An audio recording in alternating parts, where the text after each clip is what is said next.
мысалы қандай жалған ақпараттар көрсетіп жатыр. Мысалы климат туралы тоже фейковый жаңалықтар айтады ғой. Сондай қандай халықтар сондай фейктарға сеніп жатыр қазір.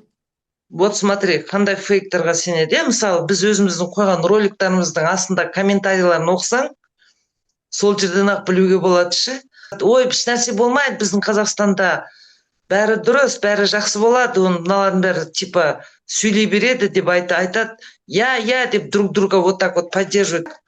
Соны айтамын, бізге сенудің қажеті жоқ, енді бар анау ақпарат бәрі бүткіл платформаның бәрінде ашық тұр ғой, барып зерттемейсіңдер ме, іздемейсіңдер ме деп айтамыз ғой, например ше.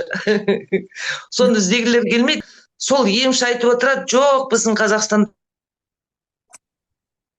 шикарно болады, туда-сюда, ешнәрсе болмайды, болса сол анау жаңа кәпірлерде болады, сояқта болады, біз жақта болмайды дейді. Енді вопрос, я говорю, енді жарайды, ал ана мұсылманский страналарда болып жатыр ғой, барлық жерде.